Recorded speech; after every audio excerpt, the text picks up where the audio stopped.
9절로 13절의 말씀이에요. 마태복음 9장 신약성경 13페이지입니다. 제가 먼저 읽습니다. 예수께서 그곳을 떠나 지나가시다가 마태라 하는 사람이 세관에 앉아 있는 것을 보시고 이르시되 나를 따르라 하시니 일어나 따르니라. 예수께서 마태의 집에서 앉아 음식을 잡수실 때에 세리와 죄인들이 와서 예수와 그와 함께 앉았더니 바리새인들이 보고 그의 제자들에게 이르되 어찌하여 너희 선생님은 세리와 죄인들과 함께 잡수시느냐. 예수께서 들으시고 이르시되 건강한 자에게는 의사가 쓸데없고 병든 자에게라야 쓸데가 있느니라. 우리 같이 읽지요. 시작. 너희는 가서 내가 긍휼을 원하고 제사를 원하지 아니하노라 하신 뜻이 무엇인지 배우라. 나는 의인을 부르러 온 것이 아니요 죄인을 부르러 왔노라 하시니라. 아멘. 유대인들이 조상 대대로 내려오는 지혜서라고 하는 탈무드가 있습니다. 그 탈무드에 이런 예화가 나와요. 어느 날 농부가 아들에게 너 옆집에 가서 낫을 좀 빌려와라 이렇게 시켰는데 옆집에서 안 빌려줘요. 그런데 며칠 있더니 그 옆집에서 낫을 또 빌리러 왔어. 그랬더니 아버지가 낫을 빌려줘라 그러는 거예요. 이때 아들이 아버지에게 항의합니다. 아버지, 바로 며칠 전에 저 옆집에서 낫을 빌려주지 않았는데 왜 우리는 낫을 빌려줘야 합니까? 이렇게 아버지한테 항의했더니 저희 옆집에서 빌려주지 않는다고 나도 빌려주지 않으면 그것은 복수다. 그저 그런 것과 상관없이 그 사람이 필요하다고 하고 나도 도와줄 수 있는 형편이 된다면 빌려주는 것이 긍휼이다. 이렇게 아들에게 타일렀다는 거예요. 아니, 지혜서에 왜 긍휼에 관한 이야기가 들어가 있을까? 유대인들은 긍휼한 마음을 가지고 사는 것이 지혜로운 자다. 이런 말을 하고 있는 거지요.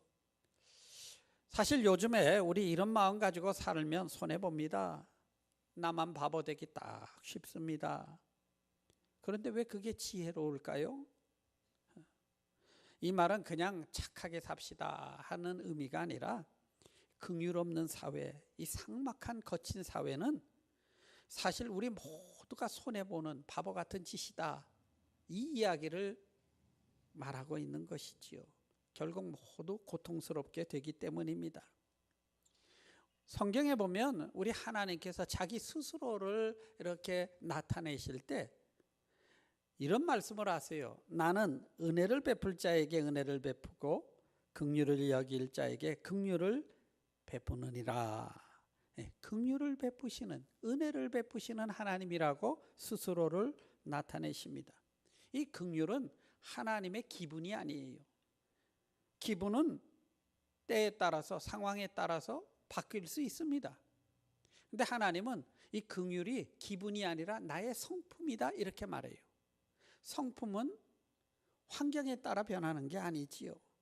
상황에 따라 때에 따라 변하는 것이 아니라 그분은 사랑의 하나님이고 자비를 베푸시기를 원하시는 하나님이다 이렇게 나타나십니다. 이 긍휼이라는 히브리어 단어는 두 가지가 있습니다. 하나는 람, 하나는 헤세드 이런 단어인데요. 같은 뜻이에요.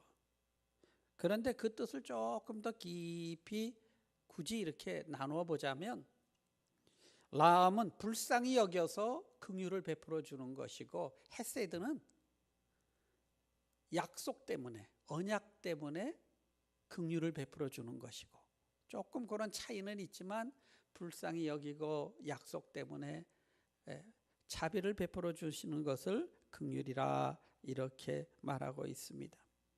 만약 하나님이 긍휼을 베푸는 하나님이 아니라면 사실 이 자리에 있을 사람이 아무도 없습니다. 사람은 정도의 차이만 있지 사실 살다 보면 다 실수해요. 엉뚱한 짓 합니다. 또 악한 짓도 합니다. 그래서 인간은 불완전하다고 하지요. 오늘 우리가 이 자리에서 예배 드리는 것은 내가 남들보다 뭐 더 착하게 살거나 인격적이거나 그래서 우리가 이 자리에서 예배를 드리는 것이 아니라 하나님의 성품 때문에 그분이 공의로우시고 자비로우신 하나님이시기 때문에 우리가 그 하나님을 믿고 이 자리에 나온 것입니다. 사실 이렇게 목사님이 설교를 하면 저도 예전엔 그렇게 생각했어요. 목사님은 뭐 일주일에 한 번 설교만 하면 되니까 참 편하게 산다 이렇게 생각을 했는데요. 사실 목사가 이 설교를 준비하려면요 정말 입술이 다 터질 정도로 고민스러워요. 왠지 아십니까? 성경을 몰라서가 아니에요. 왜냐하면 나 같은 사람이 이 자리에 서서 그 하나님의 말씀을 대변한다는 것이 얼마나 곤혹스럽고 얼마나 힘이 든지 몰라요. 그래서 저는 이 설교하기 전에 제 사무실에서 제가 꼭 하는 기도가 있습니다. 하나님, 날 좀 불쌍히 여기소서. Lord, have mercy on me. 내 행위대로 갚지 말아 주시고 하나님 나를 좀 부르시니가 하나님이시니 나에게 자비를 베풀어 주시기를 원합니다. 그리고 하나님이 그런 긍휼의 하나님이심을 믿고 나와서 서는 것이지, 여기 있는 박 목사가 여러분보다 뭐 인품이 고매하거나 뭐가 믿음이 더 좋거나 사실은 그래서 이 자리에 쓴 것이 아니지요. 전적으로 저는 하나님의 은혜라고 저는 믿습니다. 그리고 우리 성도님들도 이 공의로운 하나님 앞에 나와 있는 것이 뭐 우리가 속된 말로 저 불교 신자보다 더 양심적이거나 뭐 그래서도 아니에요. 공의로운 하나님 앞에 나올 수 있는 것은 그 하나님이 자비로우신 하나님이시기 때문에 긍휼을 믿고 나온 것입니다. 동의하시면 아멘 하십시다. 예. 오늘 읽은 이 성경 본문에는 마태복음에는 주님께서 이렇게 길을 가시다가 세금을 걷어들이고 있는 세리장이를 보았다는 거예요. 마태를 보았습니다. 마태는 세금 징수원인데 우리가 생각하는 이런 세금 징수원이 아니에요. 공무원이 아닙니다. 장사꾼입니다. 당시에는 로마 정부로부터 세금 징수권을 사요. 사가지고 또 밑에다 나눠 팔어. 그 일부를 사가지고 자기 제주껏 뜯어서 갖는 게, 그리고 그게 장사예요. 이 로마 정부는 종교나 문화 이런 데는 상당히 관용을 베풀었어요. 그런데 세금의 문제만큼은 악랄할 정도로 지독했습니다. 철저하게 백업을 해주는 거예요. 그런 식민지 백성들이 합법적으로 하니 이걸 뭐 어떻게 반항도 못하고 속으로만 증오를 하지요. 그래서 유대 백성들이 제일 증오하는 사람이 남자는 세리장이, 여자는 창기였어요. 그래서 성경에 세리와 죄인들 이러면요, 그 부류 세리장이들과 창기들, 아주 속된 말로 쓰레기 같은 그런 사람들, 이런 뜻이 성경에 들어가 있습니다. 우리 옛날로 치자면 외정시대 친일파 악덕 사채업자쯤 된다 이렇게 생각하시면 우리가 쉽게 이해가 됩니다. 사람 취급을 안 하는데 예수님이 지나가다가 그 사람을 이렇게 보는 거예요. 보는데 다른 사람들은 세리장이 마태만 보았는데 예수님은 다른 각도로 보고 있었어요.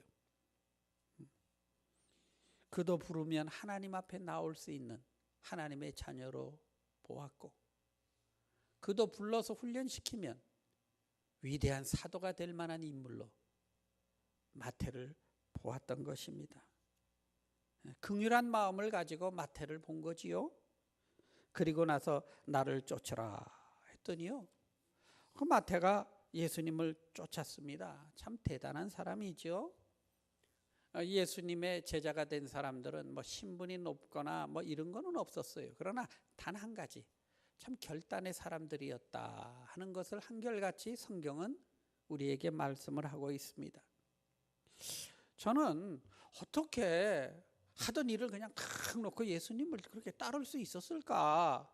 참 그 부분에 늘 저는 퀘션을 가지고 있었어요. 물론 그만한 결단력이 있는 걸 보시고 불렀겠지만은 그도 사람인데 어떻게 그렇게 할 수 있었을까?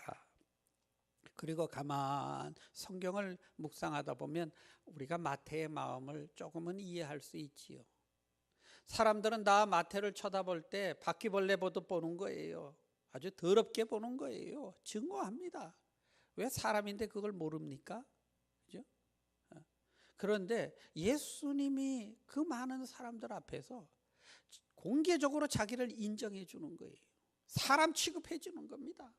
인생의 살맛이 거기서 난 거예요. 성도 여러분, 이런 말이 있죠. 여자는 자기를 사랑하는 사람을 따르고 남자는 자기를 알아주는 사람을 따른다. 누가 한 말입니까?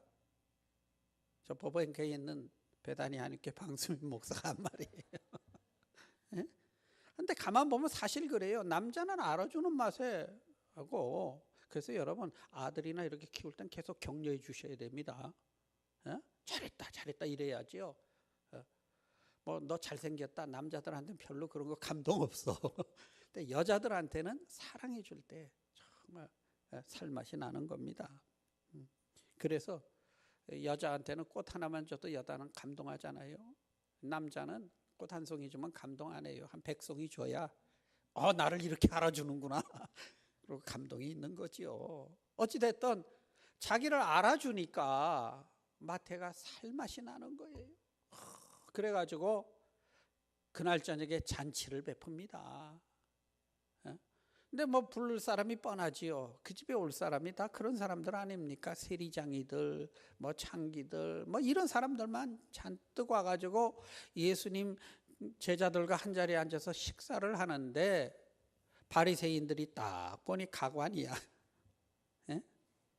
그래서 점잖게 한 사람을 제자들을 불러갖고 너희 선생님은 선지자면서 어떻게 죄인들과 함께 식사하느냐, 이런 거예요. 이때 예수님께서 하신 말씀이 아픈 사람이 의사가 필요하지 않느냐, 죄인들이니 인자가 필요한 것이다. 사람들은 마태를 이렇게 볼 때는요, 죄 지은 사람 뭐 잘못하나 보는 검사의 눈으로 보았지요. 그런데 예수님은 의사의 눈으로 본 거예요. 저 사람 병도 고칠 수 있는데 저 사람도 저 부분만 고쳐지면 참 잘 쓰임 받을 수 있는 사람인데, 이렇게 본 거예요. 성도 여러분, 하나님의 사람은요 검사의 눈을 가지면 안 됩니다. 의사의 눈을 가지시기를 축원합니다.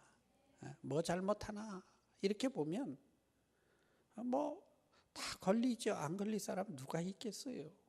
근데 우리 주님은 그래서 내가 필요하지 않느냐 이렇게 말씀을 하셨어요. 그래서 예수님을 구주라고 부르죠. 지저스라는 그 뜻이 뭡니까? 자기 백성을 죄에서 건지시는 분, 이 뜻이 지저스라는 뜻이에요. 죄인인 줄 깨달으니까 예수 앞에 나오는 거지. 나 잘났는데 뭐하러 예수 앞에 나옵니까? 그래서 어떻게 보면 정말 내가 부족한 것을 깨달을 때 우리 예수님이 필요하게 되는 것이지요. 그러면서 오늘 말씀을 하셨는데 13절의 말씀을, 본문의 13절의 말씀을 우리 한번 다시 같이 읽겠습니다. 시작. 너희는 가서 내가 긍휼을 원하고 제사를 원하지 아니하노라 하신 뜻이 무엇인지 배우라. 나는 의인을 부르러 온 것이 아니요 죄인을 부르러 왔노라 하시니라. 근데 이 성경을 여러분 이렇게 보면요, 너희는 가서 하고 그 뒤에 보면 기역자 가로 닫고, 여러분 성경이 아마 그렇게 돼 있을 거예요. 이걸 각주, 난회주 이렇게 불러요. 그리고 그 성경 밑에 보면 기역하고 그것은 호세아서 6장 6절 이렇게 써 있어요. 웬만한 성경에는 다 거기에 붙어 있습니다. 무슨 뜻이냐면 지금 말씀은 호세아서 6장 6절을 인용하고 하신 말씀이다, 이런 뜻이에요. 호세아서는 그 말씀을 인용하면서 너희는 가서 다시 그 의미를 배워라. 바리새인들은 성경 학자입니다. 이 사람들이 성경을 모를 리가 없지요. 그런데 가서 다시 배우라는 거예요. 성도 여러분, 우리가 뭐 이 말씀 모릅니까? 우리도 다 알지요. 그러나 오늘 다시 배우는 축복이 있게 되기를 축원합니다. 제사나 번제보다 긍휼을 원하신다. 하나님을 아는 것을 원하신다. 이 말은 제사가 필요 없다는 것이 아니에요. 제사보다 더 중요한 것은 하나님을 아는 것인데, 우리 하나님은 긍휼의 하나님, 자비의 하나님을 아는 것이다. 그리고 그걸 배워라. 이렇게 말씀을 하는 거지요. 옛날 구약 시대 때는 번제 제사를 지낼 때 짐승을 가지고 갔어요. 부자는 황소 가지고 가고 좀 있는 사람은 양을 가지고 가고 가난한 사람은 비둘기 가지고 갔지요. 그래서 그것을 각을 떠가지고 불태워 드리는 게 제사였어요. 근데 너희는 가서 이 제사의 의미를 다시 한번 알아라. 이렇게 말씀을 하는 거지요. 뭐 하나님이 쇠고기 좋아하셔서 황소 갖다 바치라고 한 거 아니지요. 하나님이 양고기가 먹고 싶으셔서 양 갖다 바치라고 하신 것 아니고, 가끔은 비둘기 잡수시고 싶어서 비둘기 갖다 바치라고 한 거 아니죠. 뭐 그 제사의 의미가 뭡니까? 제사는요, 죄 없는 제물이 나 때문에 대신 죽는다. 이거 배우라는 거예요. 그러면 오늘 우리가 드리는 예배의 의미는 뭡니까? 죄 없으신 예수 그리스도가 나 때문에 십자가에서 죽으시고 나를 자녀 삼아 주셨다는, 그러니까 하나님의 사랑에 관해서 오늘 다시 깨닫게 되기를 주의 이름으로 축원합니다. 그게 제사의 의미라는 거예요. 그게 예배의 의미라는 것이지요. 그런데 만약에 이스라엘 백성들이 황소를 드리면서, 야, 남들은 비둘기 드리는데 나는 황소를 드린다니, 나만큼 믿음 좋은 사람이 어디 있어? 만약에 이렇게 한다면, 그죠? 이건 종교적인 자기 의가 되지요. 행위. 예를 들어서 나만큼 헌금 많이 한 사람이 어디 있어? 이렇게 한다거나, 나만큼 우리 교회에서 봉사 잘하는 사람 어디 있어? 이렇게 한다면 이거는 이제 자기의 종교 업적이 된다는 것이지요. 예수께서 인용하신 이 호세아 선지자는, 이 선지서는 참 특별해요. 하나님께서 호세아 선지자를 불러서 쓰신 방법이 아주 특이합니다. 저는 이 호세아서를 읽을 때마다 참 불쌍한 마음이 들고 슬픈 마음이 들어요. 이 특별한 시대에 특별한 사명을 받은 선지자지요. 어느 날 호세아에게 하나님께서, 호세아야, 그리고 너 어디 가면 누구네 집 딸이 있는데 갖다 데려다 아내 삼어라. 하나님이 중매서줍니다. 하나님이 골라줬으면 얼마나 좋은 여자를 골라주셨겠어요. 그죠? 그런데 이 여자가 아주 그냥 참 음란한 여자예요. 아주 타고난 바람둥이에요, 이 여자가. 그래도 뭐 하나님이 골라주셨으니까 뭐 마음 잡고 잘 살겠지 하고 사는데, 그 버릇 뭐 개 못 준다 그러지요. 뻑하면 그냥 다른 남자랑 눈 맞아 도망가고 하는 거예요. 아들 셋을 낳았는데, 참 와보면 큰아들은 울고 있고 막내는 마룻바닥에 엎드려 자고 있고 뭐 이런 식이에요. 그러니 분통이 터지죠. 분통이. 그럴 때 하나님께서, 호세아야, 아프냐? 나도 아프다. 이스라엘을 향한 내 마음이 이와 같으다. 너 가서 이렇게 전해라. 이게 호세아서예요. 얼마나 호세아가 울면서 흐느끼면서 이스라엘 백성들을 향해 전했겠어요? 그러면서 이스라엘 백성이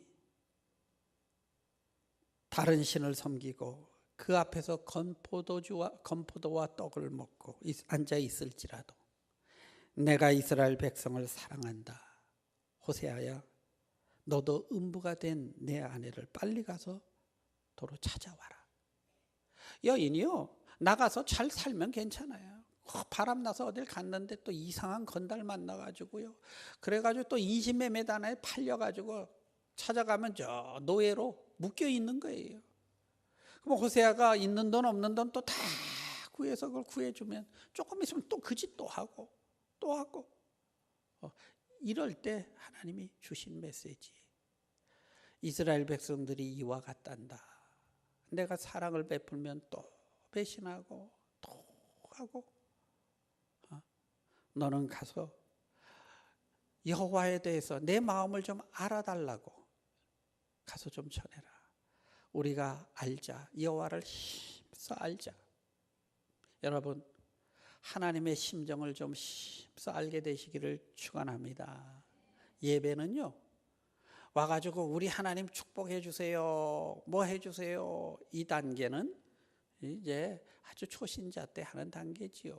뭐 그런 기도는 뭐 세상 어느 종교나 다 하고 있지 않습니까? 그러나 내가 믿는 그 하나님, 천지지으신 하나님은 긍휼을 베푸시는 하나님이시고, 우리가 끊임없이 죄를 짓지만 여전히 우리를 향해 그 사랑이 변치 않는 사랑으로 고백하는 하나님의 마음을 알아가는 그런 백성이 되기를 주의 이름으로 축원합니다. 율법에 의하면 바람난 여인은 당시에 돌로 쳐 죽였어요. 그런데 그 여인을 죽이지 않고 용서하고 또 데려오고 또 데려오고, 그것도 저 쇠사슬에 묶여서 노예로 팔려가는 여인을 값을 주고 또 데려오고 또 데려오고. 여러분, 번제와 이걸 통해서 그 사랑을 알라는 거예요. 내 죄가 죽을 죄인데 짐승이 대신 죽는구나, 이게 제사의 의미거든요. 그러면 우리가 예배당에 나오면서 내 죄가 하나님 앞에 죽을 만한 죄인데 그래도 주님이 십자가에서 내 대신에 피 흘려 주셔서 내가 그 보혈 의지해서 주님 앞에 나와 하나님을 아버지라 부를 수 있구나, 이럴 때는 크게 아멘 하죠. 그 고백이 있는 게 예배의 의미라는 것이지요. 성경은 이 하나님의 마음을 배워라, 이렇게 말씀을 하고 있습니다. 그런데 만약에 내가 이만한 황소 바쳤으니 그래도 우리 집안이 신앙의 명문 가문이지, 뭐 이렇게 나가거나, 그렇죠? 내가 이 정도만 성경을 알면 괜찮은 사람이지, 뭐 이런다면 이게 예수님 보시기에 바리새인과 다를 것이 없게 되는 것이지요. 이 긍휼이란 불쌍히 여김을 받는 겁니다. 정말 우리가 이 자리에 있는 것은 하나님이 나를 불쌍히 여겨 주셨어요. 제가 잘못할 때마다 만약에 하나님이 제 행위대로 다 갚아주셨다면 저는 결코 이 자리에 설 만한 사람이 못 됩니다. 그리고 여러분도 마찬가지지요. 우리 실수할 때마다 하나님이 다 때렸으면 다 죽었지, 여기 앉아있을 사람이 누가 있겠습니까? 우리 예수님께서는 세리와 창기들과 식탁에 마주 앉아 있어요. 음식을 나눠요. 천지를 창조하신 하나님께서 사람들이 생각할 때는 인간 쓰레기들과 한자리에 앉아서 음식을 나누고 있는 모습이에요. 그리고 주님은 바리새인들을 향해 이거 배워라, 하나님의 마음이 이와 같단다, 이렇게 가르쳐 주고 있습니다. 여러분, 이 마태복음은 세리장이 마태 출신이었던 이 마태가 기록한 성경이에요. 세상에 어느 사람도 자기의 부끄러운 과거를 떠벌리는 사람은 없습니다. 다 신분 세탁하려고 그러지, 그죠? 안 그런 척하고 그러고 살잖아요. 근데 마태는 공개적으로 지금 나는 이런 사람이었어요 하고 말하고 있어요. 그분이 말하는 모습, 우리 한번 10절 다시 한번 읽어볼까요? 9장 10절 시작. 예수께서 마태의 집에서 앉아 음식을 잡수실 때 많은 세리와 죄인들이 와서 예수와 그의 제자들과 함께 앉았더니, 본인에 관한 이야기를 지금 그렇게 하는 거예요. 나 세리장이었습니다. 나 창기들의 친구였어요. 나 인간 쓰레기 취급받던 사람입니다. 그것도 영원히 없어지지 않을 성경에 공개적으로 그가 기록을 하고 있어요. 어떻게 이 사람은 그런 용기가 생겼을까? 그건요, 자기가 죄 사함을 받았다는 확신이 있기 때문에. 과거에는 내가 이랬지만 이제는 내가 하나님의 자비 때문에 이런 사람이 되었습니다 하는 그 믿음이 있기 때문에 이런 고백을 할 수 있는 거예요. 죄 사함에 확신이 있기 때문에 그렇게 살 수 있습니다. 나야말로 예수님의 용서가 꼭 필요했던 사람입니다. 이런 고백이 있잖아요. 성도 여러분, 여러분에게 예수가 꼭 필요하십니까? 나 같은 사람이 예수가 꼭 필요합니다. 이 고백을 지금 마태는 하고 있어요. 나는 환자였기 때문에 의사가 꼭 필요합니다 하는 얘기와 똑같아요. 나 건강하다고 하는데 됩니까? 의사들이 제일 곤혹해 하는 사람이요, 자기가 와서 자기가 진단하고 자기가 처방하는 사람이래. 말 안 들어. 말 안 들어요. 근데 여러분, 교회 와서도 그런 사람이 있어요. 자기가 잘났어. 자기가 다 처방해. 여러분, 나는 누구보다 예수가 필요한 사람입니다. 우리 한번 고백하십시다. 나는 예수가 꼭 필요한 사람입니다. 주여 도와주시옵소서.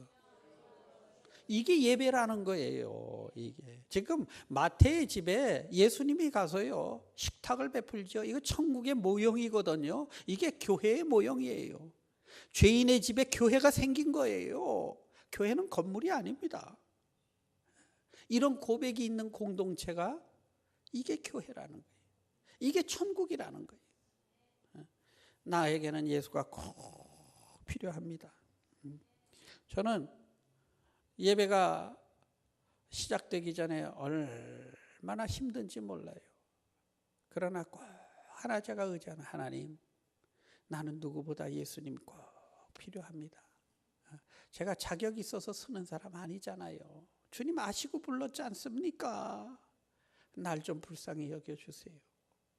그리고 그 주님의 보혈 의지해서 쓰는 것이지, 뭐 박 목사는 대단하고 뭐 그런 것 아니지요. 성도 여러분, 뭐 장로님은 뭐 유난히 믿음이 좋아서 좀 좋기를 축원합니다. 그러나 좋아서 장로 된 건 아니잖아요.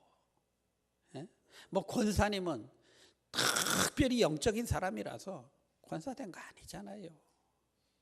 아멘. 하나님의 은혜 아닙니까? 이걸 고백하는 것이 예배고, 이걸 고백하는 것이 신앙의 공동체라는 것이지요.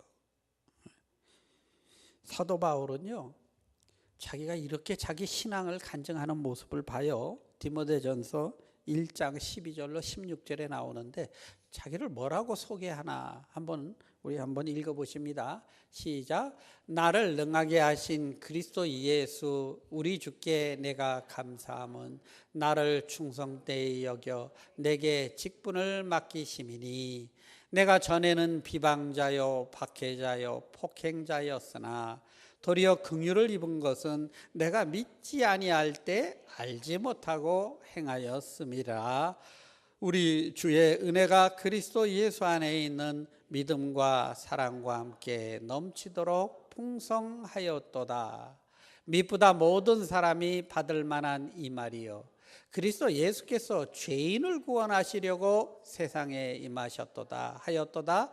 죄인 중에 내가 괴순이라 그러나 내가 긍휼을 입은 까닭은 예수 그리스도께서 내게 먼저 일체 오래 참으심을 보이사 후에 주를 믿어 영생 얻는 자들에게 본이 되게 하려 하심이라. 이게 무슨 말씀이냐면요, 내가 사도가 된 거 자격이 있어서 된 거 아닙니다. 나 사도들 중에 내가 제일 악했던 사람입니다. 교회 부시러 다니던 사람이에요. 그러나 우리 하나님 오래 참으시고 나에게 특별한 은혜 주셔서 이 놀라운 직분을 나에게 허락해 주셨습니다. 그러면서 하는 말이, 나를 이렇게 하신 것은 우리 하나님이 어떤 하나님이신지를 사람들에게 본이 되게, 샘플이 되게 하시려고, 저 같은 사람도 저렇게 될 수 있구나 하는 거 보여주려고 하나님이 나를 사용하셨습니다. 이런 거예요. 성도 여러분, 저런 사람도 저렇게 될 수 있구나. 이게 하나님의 역사하심이죠. 맨날 보면 그냥 10년, 20년 교회 다니는데도 맨날 그 모양이 그 모양이고, 그러면 정말 그동안 예배 드린 거 헛되게 드린 거예요. 예배가 뭡니까? 예배의 의미가. 그래서 정말 저분이 나가서 기도하더니 달라지셨어요. 저분이 예배 드리더니 뭔가 변했어요. 할렐루야. 하나님 그렇게 하려고 우리를 불러서 예배 드리게 한다는 거예요. 이 예배의 의미, 제사의 의미입니다. 성도 여러분, 또 말은 쉬운데 저도 사실 참 이게 어려운 부분입니다. 목사도 이렇게 어려운데 우리 성도님들도 얼마나 어렵겠어요. 이게 사람의 힘으로 사실 되어지는 부분도 아니에요. 그죠? 그런데 놀라운 것은 우리 하나님이 내가 정말 주님 앞에 그런 자세로 짐승을 끌고 나오듯 정말 예수의 이름을 의지하면 하나님 나를 그렇게 만들어 가 주십니다. 이게 또 기독교 신앙의 놀라운 묘미예요. 나 혼자 뭐 수양해서 된다면 이거 어떻게 하겠어요? 그게 기독교 신앙이죠. 성부, 성자, 성령 하나님은 긍휼과 용서와 사랑의 하나님이세요. 그리고 하나님은 이 사랑을 배워가기를 원합니다.